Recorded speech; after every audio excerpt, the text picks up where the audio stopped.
keep waiting for you to call.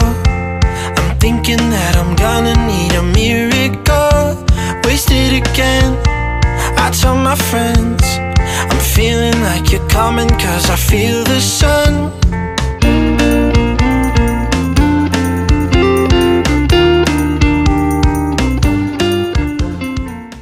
Hi, good morning. Nagising ako ng 12 midnight. Nagpabili nga pala ako sa kapatid ko kahapon bago siya umuwi ng milk tea or milk siya ng Chowking. Ang pinapabili ko sa kanya is winter melon lemon, no sugar kasi yun. Kaya lang iba yung nabili niya. So, hindi ko rin nainom. Anyway, 12 midnight na nga at nagising ako na masakit yung puson ko at balakang. Then, trinay ko pa ulit matulog. Kaya lang dahil nga masakit yung nararamdaman ko, hindi rin ako makatulog. Kaya heto, naghahanap ako ng pain reliever na gamot. At syempre, habang naghahanap nga ako ng pwede kong mainom dyan, chinek ko na rin yung mga expiration date. At wala pa namang expired sa mga gamot na to. Sa susunod nga, pag nabawasan na yung mga maintenance ko, mag-retake na ulit ako ng folic acid kasi ang dami po pa palang folic acid and mga vitamins for bone. At yun nga, meron pa akong mefenamic na nakita. At syempre, bago ko inumin yung mefenamic, kahit papano is kakain lang ako, kahit konti lang. Kalahati nga lang yung nakain kong crackers, tapos uminom na ako ng gamot. Syempre, masakit pa rin. Kaya maglalagay na rin ako ng ointment sa aking puson at balakang. Samahan ko na rin itong bitit na ointment. At susubukan ko na ulit matulog, guys. Alam kong makalat yung kwarto for today's video, pero siguro mamaya ko na lang liligpitin yan lahat. Rest day ko naman at masama pa yung pakiramdam ko. Good morning! Kagigising ko lang ulit, guys. It's 8 a.m. Hindi pa ako nagugutom pero yung pakiramdam ko parang ang init. So bago ko nga simulan yung araw ko, naisipan ko na muna magligo. Nagpabili pala ako kay Mr. ng sabon. Ito pala yung binili niya sa akin, anti-aging soap, guys. Tinanong ko nga siya kung matanda na ba ako tingnan kasi yung sabon na binili mo anti-aging, pero charot lang yun. Di daw niya napansin na anti-aging soap yun. Pero okay naman siya gamitin. Parang milky, ganun. Tapos ang soft sa balat.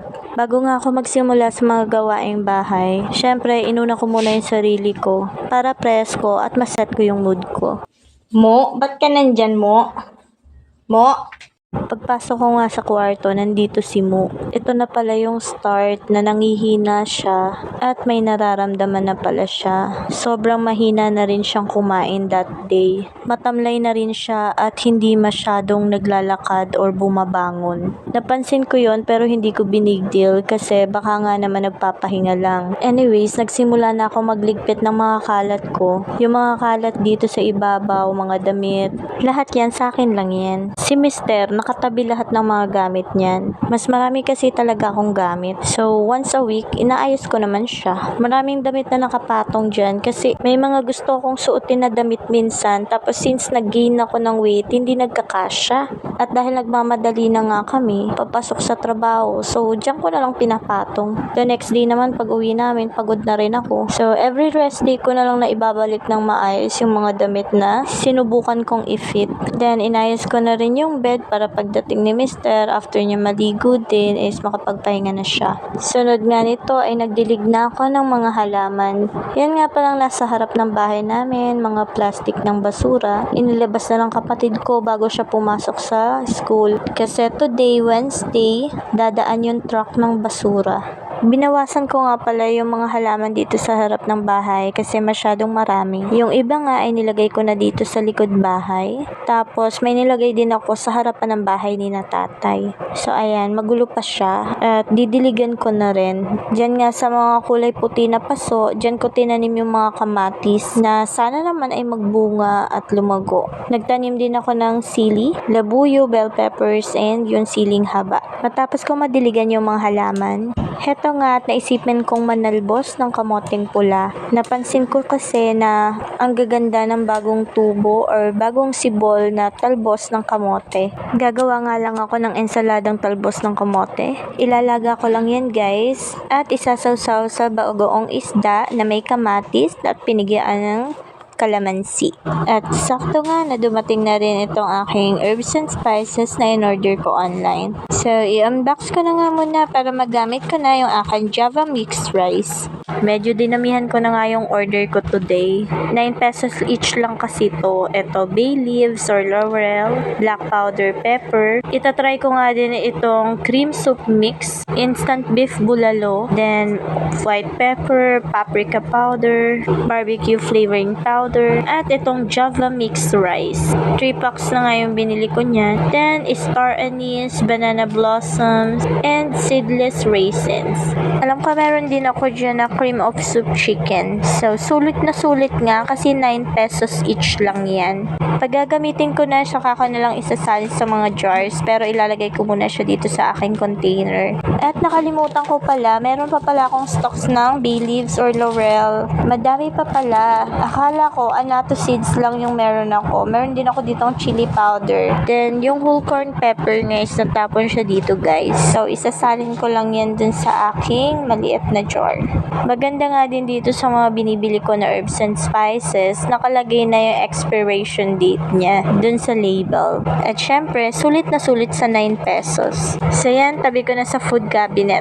Then, continue ko na yung pag-prepare ng aming breakfast. Ito ang talbos ng kamoteng pula, ay hinimay ko na. Tatanggalin ko lang dyan yung tangkay. Ang saya kasi fresh from the backyard yung aking lulutuin. Matapos ko nga itong mahimay, nilagay ko na muna dito sa kaserola at lalagyan ko ito ng iodized salt.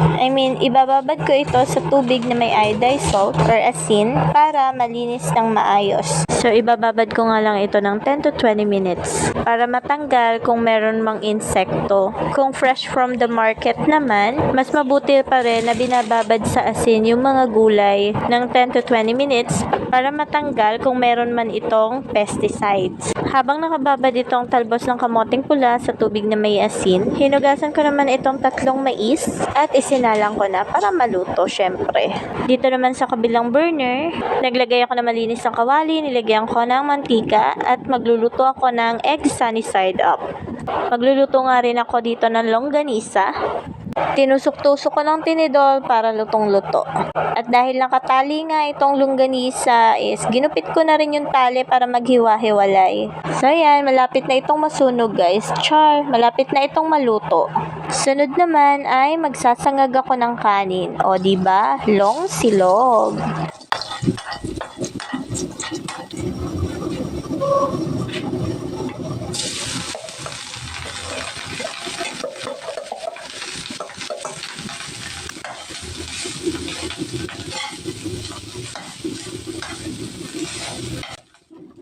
At gagamitin ko na nga itong Java rice mix. Para kanin pa lang, malinamnam na. Ganito lang siya kasimple guys. Masarap nga sana kung lalagyan ko to ng mixed veggies. Kaya lang naubusan na ako eh. Parang makamura sa mixed veggies. Instead na bumili ako ng nakapack, bumibili na lang ako ng carrots, patatas, green peas, and corn. Then, yung carrots and patatas, hinihiwa ko lang yun into cube. Tapos, nilalagay ko sa freezer. Then, yun, anytime na kailangan ko ng mixed veggies, kukuha lang ako sa freezer. Pero, yung last na ginawa ko, naubos ko na nga guys. Hindi pa ako nakagawa ulit. Anyways, nilaga ko na nga pala itong talbos ng kamoting pula. Nilagay ko lang siya sa strainer para ma-drain. At luto na rin nga pala itong aking nilagang mais. So yan, inahon ko na, nilagay ko sa plate. Kay yummy guys.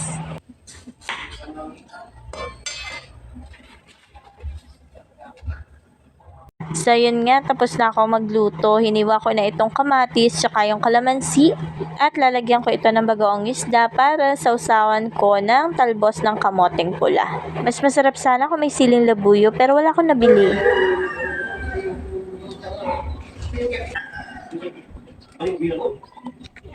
So ito nga guys, ang pagsasawsawan ko ng talbos ng kamoteng pula. Matapos ko magluto, hinugasan ko na rin itong mga ginamit ko. Matapos ko malinis yung lababo, naghain na rin ako kasi padating na si Mister. Kay yumminess. Meron pang isang fried chicken na tira. Hindi kasi ako nakapag-dinner kagabi. Then, meron nga ako ditong dragon fruit juice. Nilagyan ko lang ng fresh milk. Ganito nga yung ginagawa ko sa fresh milk. Nilalagay ko siya sa ice molder. Then, pag kailangan ko, kukuha lang ako ng isang cube. Then, dito sa dragon fruit juice ko, naglagay ako ng sweetener. Pure dragon fruit juice lang ito, guys. Hindi ko siya lalagyan ng water. Tapos, dumating na nga si Mister. Ayan, may pasalubong siyang rambutan. At heto nga, kakain na kami. Dalawa lang kami mag-breakfast kasi yung kapatid ko, kanina pa siya nakaalis. May pasok kasi siya today. At nakapag-breakfast na siya. Nakakatuwa nga si Mister kasi kumakain na siya ng ensaladang talbos ng kamote. Dati kasi pag nagluluto ako niyan, ako lang talaga yung kumakain. Pero in the long run, ayan, nagustuhan na rin niya. Paborito ko to, kaya nung lumipat kami dito at nakita ko may talbos ng kamoteng pula sa likod bahay, natuwa talaga ako. Ang hindi ko mapakain ito is yung bunso kong kapatid na babae. Nung nakatira nga kami sa Mandaluyong dati, nagpabili ako sa kanya ng talbos ng kamoteng pula. Tapos yun yung inulam namin, then pinilit kong kumain siya.